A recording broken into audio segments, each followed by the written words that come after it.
اب جواب میں باپ کہتے ہیں یعنی حضرت یعقوب علیہ الصلوۃ والسلام، قال یعقوب علیہ الصلوۃ والسلام نے کہا انی بے شک میں لیحزننی مجھے رنجیدہ کرتی ہے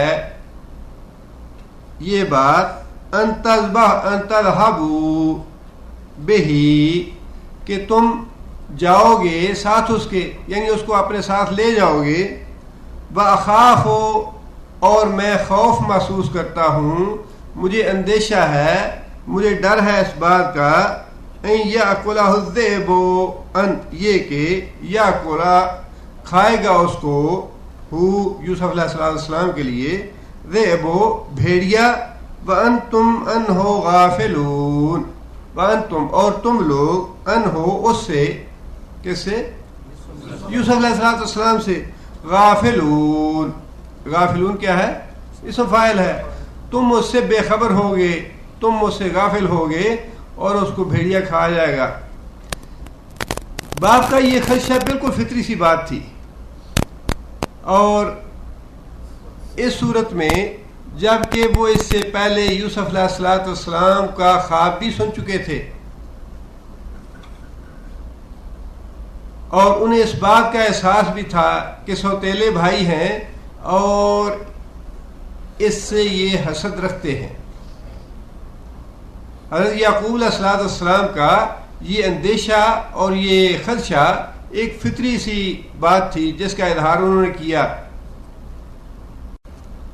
اس کے جواب میں بیٹوں نے یہ بات کہی، قالو بیٹوں نے کہا لئن اکلہ الذئب لئن اگر اکلہ کھائے اس کو ذئب بھیڑیا ونحن عصبۃ اور ہم ایک جتھا ہوں، ایک پورا گروہ ہوں، انا بے شک ہم اذا لخاسرون بہت ہی بیکار ہوں گے، بڑے نکمے ہوں گے اور بڑے خسارہ پانے والے ہوں گے۔ مطلب یہ ہے کہ ہم 9-10 جوان ہیں، ہمارا ایک پورا گروہ ہے یا پورا جتھا ہے، پوری جماعت ہے، اور ہماری موجودگی میں اس کو بھیڑیا کھا جائے، اس کا مطلب ہے کہ ہم بہت ہی نکمے اور ناکارہ لوگ ہیں، بالکل بے فائدہ ہے۔ یہ تو بڑی خسارے والی اور گھاٹے والی بات ہے اگر ایسا ہو جائے تو۔ ایک طرف باپ کا خدشہ دیکھیے کہ باپ کے دل میں جو خدشہ ہے وہ بالکل فطری اور قدرتی سی بات ہے، اور اس کے جواب میں بھائیوں نے جو جواب دیا وہ بھی ہونا تو ایسے ہی چاہیے تھا کہ فی الواقع 9-10 آدمی ہوں اور ان کی موجودگی میں ایک بھائی کو بھیڑیا کھا جائے تو بڑی نکمہ ہونے والی بات ہے، بڑی بیکار لوگوں والی بات ہے۔ اور جواب تو انہوں نے اپنے باپ کو مطمئن کرنے کے لیے دے دیا۔ باپ ان کی بات سے مطمئن ہوئے یا خاموشی اختیار کی، لیکن دل میں جو خدشہ تھا یا جو کھٹک تھی وہ تو بہرحال رہی۔ لیکن باپ سے یہ مطالبہ کر کے اور باپ کو یہ اطمینان دلا کے انہوں نے یوسف علیہ السلام کو اپنے ساتھ لے جانے کی اجازت حاصل کر لی۔ یعقوب علیہ السلام نے اس بات کی اجازت دے دی کہ تم اپنے بھائی کو ساتھ کل لے جانا۔ آگے اللہ فرماتے ہیں فلما پس جب ذہبوا بہی وہ لے گئے اس کو یا وہ چلے گئے ساتھ اس کے، یعنی یعقوب علیہ السلام کے باقی بیٹے جو تھے 10 یا 11 وہ یوسف علیہ السلام کو لے کے چلے گئے۔ وَأَجْمَعُوا اجمعوا کون سا فعل ہے؟ اجمعوا ماضی ہے جو مذکر غائب کا صیغہ ہے، اور انہوں نے اتفاق کیا، وہ سارے ایک بات پہ اکٹھے ہو گئے، ان سب نے بات طے کر لی، ان یہ کہ یجعلوہ وہ کریں گے اس کو، وہ ڈالیں گے اس کو فی غیابت الجب، غیابت ہے بہت زیادہ گہرائی جہاں کوئی چیز غائب ہو جائے، اتنی گہرائی جہاں کوئی چیز نظر نہ آئے، چھپ جائے، اور جب کہتے ہیں اندھے کنویں کو۔ جب وہ اس بات پہ راضی ہو گئے، اتفاق کر لیا، طے کر لی یہ بات کہ وہ یوسف علیہ السلام کو ڈال دیں گے اندھے کنویں کی بہت زیادہ گہرائی میں. کوئی ایسا اندھا کنواں دیکھیں گے جس میں بہت زیادہ گہرائی ہو, جہاں سے یوسف علیہ السلام کوشش کر کے باہر نہ نکل سکیں. وہ اس بات پہ اجمعو جمع ہو گئے, انہوں نے طے کر لیا, اتفاق کر لیا اس بات پہ. یہ بات طے ہو گئی بھائیوں کے درمیان. اب درمیان میں اللہ تعالیٰ نے کچھ مضمون چھوڑ دیا ہے کہ بھائیوں نے اس کے گلے سے قمیض اتاری, پہلے پورا منصوبہ تیار کر لیا کہ ہم نے اس کو ڈالنے کے بعد باپ کو کیا جواب دینا ہے. باپ کے سامنے جو ڈرامہ کرنا تھا اس کی پوری انہوں نے تیاری کر لی. اپنے بھائی کے گلے سے قمیض اتاری, اور بھائی کو اب آپ اندازہ لگائیے کہ کتنا صبر ہے یہ یوسف علیہ السلام کا. بعض کتابوں میں مفسرین نے لکھا ہے, اور یہ ایک قدرتی بات ہے کہ یوسف علیہ السلام نے منت سماجت کی کہ بھائی مجھے کیوں ڈالتے ہو, کس لیے مجھے اس میں گرانا چاہتے ہو, کیا تمہارا مقصد ہے, میں نے تمہارا کیا نقصان کیا ہے. یعنی یہ فطری سی بات ہے. وہی واقعہ جو نبی صلی اللہ علیہ وسلم کو اس آدمی نے سنایا جس نے اپنی بیٹی کو زندہ درگور کر دیا تھا, تو اس نے بھی یہی کہا کہ یا رسول اللہ, میں جب اپنی بیٹی کو زندہ درگور کرنے لگا تو بیٹی کی آوازیں بڑی دیر تک مجھے آتی رہی, میرے بابا میرے اوپر مٹی کیوں ڈالتے ہو, مجھے کیوں دفن کرتے ہو, مجھے یہاں کیوں دبا رہے ہو. ظاہر ہے قدرتی سی بات ہے کہ اپنی رضا سے تو کوئی آزمائش میں نہیں پڑتا, اپنی خوشی سے کوئی کسی مشکل میں نہیں پڑنا چاہتا. جب وہ اندھے کنویں میں ڈالنے لگے ہوں گے, حضرت یوسف علیہ السلام نے منت سماجت تو کی ہوگی, اور ان سے پوچھا ہوگا کہ بھائی مجھے تم کیوں گراتے ہو, یا کیوں مجھے ختم کرنا چاہتے ہو, کیوں میری جان کے در پہ ہو. بہرحال یہ سارا مضمون جو ہے یہ اسرائیلی روایات میں کچھ اپنے انداز سے یہ باتیں لکھی ہیں, لیکن قرآن مجید نے بہت سی باتیں درمیان سے حذف کر دی ہیں جن کو آپس میں ملانے سے بات پوری کی پوری سمجھ میں آ جاتی ہے.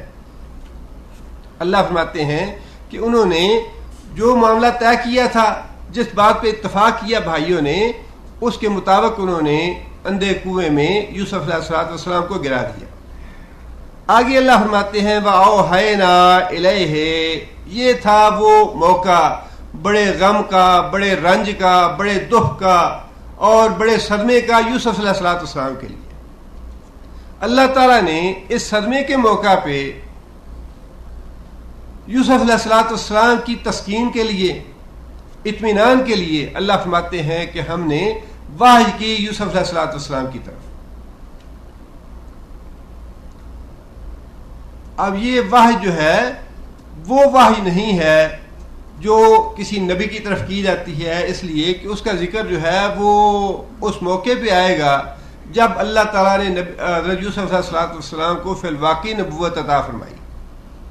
یہ وحی وہ ہے جو اللہ تعالیٰ نے حضرت موسیٰ علیہ السلام کی والدہ کی طرف بھی کی, اور اللہ فرماتے ہیں کہ وَأَوْحَىٰ إِلَى النَّحْلِ, کہ جو شہد کی مکھی ہے اس کی طرف ہم نے وحی کی, جس کا مطلب یہ ہے کہ ان کے دل میں ایک بات القاء کر کے, ایک بات ڈال کے اس پہ ان کو مطمئن کر دیا, اس پہ انہیں اطمینان ہو گیا کہ ہاں واقعی انشاءاللہ مستقبل میں ایسا ہی ہوگا. اللہ تعالیٰ نے یوسف علیہ السلام کے دل میں یہ بات ڈال دی اور اس بات پہ اطمینان دلا دیا. اوحینا, ہم نے وحی کی, الیہ, اس کی طرف, موسیٰ یوسف علیہ السلام کی طرف.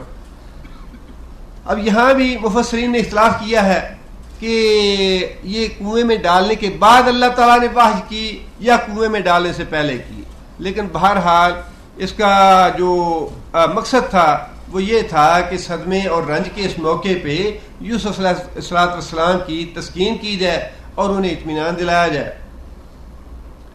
وحی کیا کی ہم نے یوسف علیہ السلام کی طرف؟ وحی یہ تھی لَتُنَبِّئَنَّ. لا تنبئن کون سا فعل ہے؟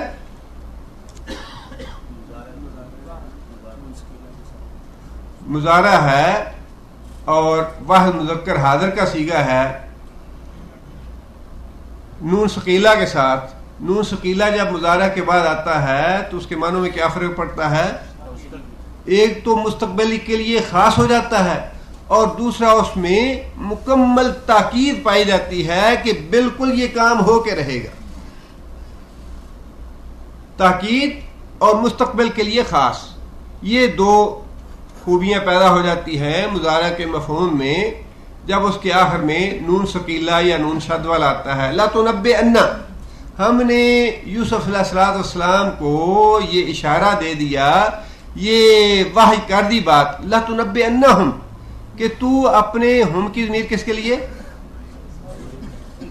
بھائیوں کے لیے، کہ اے یوسف تو اپنے بھائیوں کو مستقبل میں ضرور آگاہ کرے گا، بتائے گا، بے امرہم،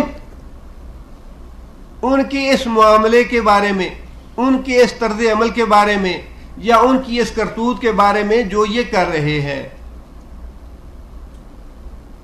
لا تنبئنہم، اے یوسف تو ضرور ان کو آگاہ کرے گا، بے امرہم، ان کی اس حرکت کے بارے میں، ہذا وہم لا یشعرون، وہم اور وہ، مراد کون ہے؟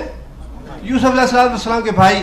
لا یشعرون کون سا فعل ہے؟ لا یشعرون مضارع منفی کا ہے، اور انہیں اس بات کا شعور نہیں تھا، وہ اس بات کو سمجھ نہیں رہے تھے، وہ اس بات سے لا علم تھے. کس بات سے لا علم تھے؟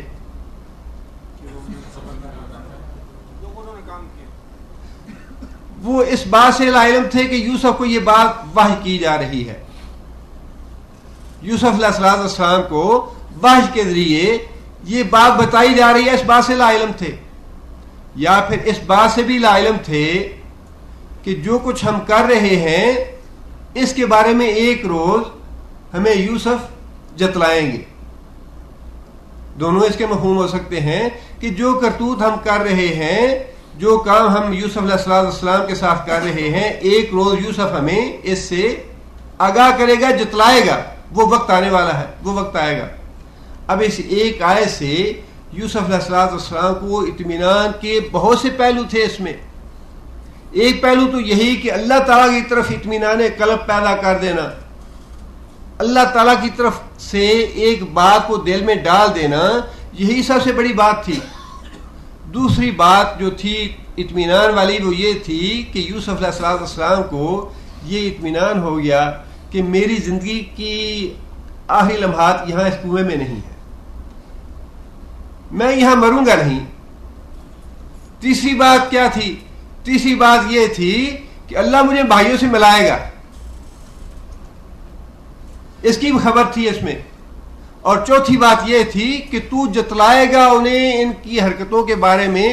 یہ بات خود بتا رہی ہے کہ اس وقت تمہارا جو منصب ہے، تمہارا مقام ہے، وہ عزت والا ہوگا، اور تم اس پوزیشن میں ہوگے کہ تم ان کو جتلا سکو گے. تم نے یہ نادانوں والی حرکت کی تھی. اس میں اس ایک ہی بات میں یوسف علیہ السلام کے لیے بہت ہی سامان تسکین تھا، بہت ہی اطمینان کی باتیں تھیں کہ میں اس کنویں میں مروں گا نہیں، میری ملاقات بھائیوں سے کبھی نہ کبھی ضرور ہوگی، اور اس حال میں ہوگی کہ میرا مقام اور مرتبہ جو ہے ان سے کہیں بلند ہوگا، اور میں کچھ جتلاؤں گا کہ تم نے میرے ساتھ کیا سلوک کیا تھا. یہ تو معاملہ ہو گیا یوسف علیہ السلام کے ساتھ. بھائیوں نے کنویں میں ڈال دیا. اب بھائی جو ہیں کنویں میں ڈال کے واپس اپنے گھر جاتے ہیں. بھائیوں نے واپس جا کے کیا ڈرامہ کیا. اللہ فرماتے ہیں وَجَاءُوا، اور وہ آئے، یعنی یوسف علیہ السلام کے بھائی، اباہم، اپنے باپ کے پاس، اباہم، اپنے باپ کے پاس، عشاءً، عشاء کے وقت، یبکون، کون سا فعل ہے یبکون؟ مضارع ہے جو مذکر غائب کا صیغہ ہے. آہ و بقا کا لفظ اردو میں بھی استعمال ہوتا ہے. آہ و بقا کرتے ہوئے، روتے پیٹتے ہوئے رات کے وقت وہ اپنے گھر والد کے پاس آئے. ظاہر ہے یہ آہ و بقا دور سے شروع کر دی ہوگی، اور والد جو تھے ان کو وہی بات جو دل میں کھٹکا تھا، جس بات کا اندیشہ تھا، جس بات کا ڈر تھا، وہ تو پہلے ہی گھر میں رنجیدہ اور فکر سے بیٹھے ہوں گے کہ کیسے کب جلدی واپس آتے ہیں بھائی یوسف کو لے کے. انہوں نے آہ و بکا سنی تو فوراً ہی اٹھ کے باہر جا کے پتہ کیا کیا بات ہے، دیکھا کہ بیٹے جو ہیں وہ روتے پیٹتے آ رہے ہیں. سوال کیا ہوگا کہ بیٹو یوسف کدھر ہے؟ قالو، جواب میں بیٹوں نے کہا یا ابانا، اے ہمارے ابا جان، انا بے شک ہم ذهبنا نستبقو مسابقہ، سبقت حاصل کرنا، ایک دوسرے سے آگے بڑھنا. مراد یہ ہے کہ ہم تو چلے گئے دوڑ لگانے کے لیے، ایک دوسرے سے آگے بڑھنے کے لیے، ورزش کرنے کے لیے، کھیل کود کے لیے. وَتَرَكْنَا يُوسُفَ عِنْدَ مَتَاعِنَا، وَتَرَكْنَا، اور ہم نے چھوڑ دیا یا بٹھا دیا، یوسف علیہ السلام کو، عِنْدَ مَتَاعِنَا، اپنے ساز و سامان کے پاس. فَأَكَلَهُ الذِّئْبُ، أَكَلَهُ، کھا گیا اس کو، ذئب، بھیڑیا. یعنی آپ اندازہ لگائیے، جھوٹ کے پاؤں تو نہیں ہوتے. اور جو کہانی بنائی انہوں نے، عادی مجرم یا پیشہ ور مجرم تو تھے نہیں. اب آپ اندازہ لگائیے کہ 17-18 سال کا نوجوان، کیا وہ کبھی سامان کے پاس بیٹھتا ہے گھر سے باہر جائے پکنک کے لیے، کھیل کود کے لیے، اور باقی جو ہے بھائی وہ اسے کہیں اچھا بھی ہم تو کھیلنے کے لیے جاتے ہیں اور تم 17-18 سال کے ہو، یا ہمارے سامان کی نگرانی یا حفاظت کے لیے بیٹھے رہو؟ وہ بیٹھے گا کبھی؟ لیکن کہانی اس طرح کی بتائی کہ کہانی خود بتا رہی تھی کہ یہ بات ساری غلط ہے. اور پھر جو آگے کام کیا انہوں نے، اس کا سارا، اب حضرت یعقوب علیہ السلام اللہ کے نبی تھے، اللہ تعالیٰ اگر وحی کے ذریعے نہ بھی بتاتے تو انسان کی کامن سینس یہ بتاتی ہے کہ جو باتیں یہ کر رہے ہیں یہ باتیں غلط ہیں. قمیض اتاری یوسف علیہ السلام کی، اور اس کے ساتھ کسی بکری کو یا کسی اور جانور کو ذبح کیا، اس کا خون اس پہ لگا دیا، اور وہ قمیض جو تھی صحیح سالم خون کے ساتھ، وہ باپ کے ساتھ، وہ باپ کو دکھانے کے لیے لے گیا کہ والد صاحب یہ قمیض ہے جو بھیڑیے نے پہلے اتار دی تھی یوسف علیہ السلام کو، اس کے بعد کھایا یوسف علیہ السلام کو. باپ نے ساری باتیں سنی، اور ساری باتیں سننے کے بعد فوراً نتیجے میں پہنچ گیا کہ اصل معاملہ کیا ہے. بات وہی تھی جس کا خدشہ تھا یعقوب علیہ السلام کو کہ کہیں ایسا نہ ہو جائے، اور انہوں نے بات وہی بنائی جو جس بات کا باپ کو خدشہ تھا، اور کوئی بات بنا بھی نہ سکی. یہ اتنے چالاک اور ہوشیار نہیں تھے کہ کوئی ایسی بات بناتے جو باپ کی کہی ہوئی بات سے مختلف ہوتی. جس بات کے خدشے کا اظہار کیا تھا والد نے، بالکل وہی منو کہانی جو ہے وہ گھڑ کے لا کے والد کو سنا دی. ذهبنا نستبقو، ہم لوگ دوڑ کے لیے چلے گئے. وترکنا یوسف، اور چھوڑا یوسف کو، بٹھا دیا یوسف کو، عند متاعنا، اپنے ساز و سامان کے پاس. فاکلہ الذئب، اور اس کو بھیڑیا کھا گیا. وما انت بمؤمن، آپ اندازہ لگائیے کہ یہ مجرم کی نفسیات ہے جو قرآن مجید نے بیان فرمائی ہے. ساتھ ہی انہوں نے یہ بات کہی کہ ابا جان ہمیں یہ پتا ہے کہ آپ ہم پہ اعتماد تو نہیں کریں گے، آپ ہماری بات نہیں مانیں گے. وما انت بمؤمن، اور نہیں ہیں آپ ہماری بات ماننے والے. لنا ولو کنا صادقین، خواہ ہم سچے ہی ہوں. یعنی اپنے آپ کو یہ ساری کہانی بنانے کے باوجود وہ یہ سمجھتے تھے کہ ہم اپنے باپ کو اطمینان دلا سکتے ہیں اور اپنے باپ کے سامنے سچے بن سکتے ہیں، یہ سارا کچھ کہنے کے باوجود. لیکن ایک نفسیاتی بات جو عام طور پہ مجرم جرائم کے بعد کہتے ہیں، ہاں جی میں بات تو بالکل ٹھیک کہہ رہا ہوں لیکن مجھے یہ پتا ہے کہ آپ میری بات مانیں گے نہیں. بالکل وہی بات انہوں نے کہی کہ آپ ہماری بات مانیں گے تو نہیں، لیکن ہم آپ کو بات سچی بتاتے ہیں. بات سچی یہی ہے کہ ہم نے یوسف کو اپنے سامان کے پاس چھوڑا اور خود ہم مشغول ہو گئے، اور اتنے میں بھیڑیا آیا اور سارا یوسف کھا گیا، اور کھاتے کھاتے میں بالکل پتہ ہی نہیں چلا، نہ ہماری نظر اس طرف گئی، نہ اس نے کوئی چیخ پکار کی، خاموشی سے وہ بیٹھا رہا اور سارے کا سارا کھا گیا، اس کو بھیڑیا ہڈیاں بھی کھا گیا، گوشت بھی کھا گیا، کوئی چیز اس کی بچی نہیں، صرف یہ قمیض باقی بچی ہے جس پہ اس کا خون لگا ہوا ہے۔ آگے اللہ فرماتے ہیں وَجَاءُوا عَلَىٰ قَمِيصِهِ بِدَمٍ كَذِبٍ، وَجَاءُوا اور آئے وہ، لائے وہ، عَلَىٰ قَمِيصِهِ اس کی قمیص پر، بِدَمٍ كَذِبٍ جھوٹ موٹ کا خون لگا کے لے آئے قمیص پہ۔ اب یہ ساری صورتحال جب انہوں نے باپ کے سامنے رکھی تو یعقوب علیہ السلام معاملے کی تہ تک پہنچ گئے، لیکن یہ ویسے تو بڑا صبر اور بڑی حوصلے کی بات ہے، قرآن مجید نے یہ باتیں ارشاد فرما دی، بالکل سچا واقعہ ہے، لیکن ذرا اندازہ لگائیے کہ یہ پتہ ہو کہ ہیں یہ بھی میرے ہی بیٹے، وہ بھی میرا بیٹا ہے، زیادتی اور ظلم کرنے والے بھی میرے بیٹے ہیں، جس پہ ظلم ہوا ہے وہ بھی میرا بیٹا ہے، جو یہ مجھے سٹوری آگے سنا رہے ہیں وہ بالکل جھوٹی ہے۔ باپ انہیں ڈانٹ سکتا تھا، ڈپٹ سکتا تھا، اصرار کر کے پوچھ سکتا تھا، ان کو گھر سے نکال سکتا تھا۔ ابراہیم علیہ السلام کی اپنے بیٹے سے لڑائی ہوئی، کہا کہ واہ جو نہیں ملی، ہمیشہ ہمیشہ کے لیے میرے گھر سے نکل جاؤ، لیکن یہ باپ کا صبر تھا کہ باپ نے قطعاً کوئی مواخذہ نہیں کیا، کوئی اس پہ باز تمہیز نہیں کی، اس لیے کہ بات تو واضح ہو گئی، جو باتیں تھیں ان کی، جو کام تھا ان کا، اس سے بات تو ساری واضح ہو گئی کہ بات ساری جھوٹی ہے۔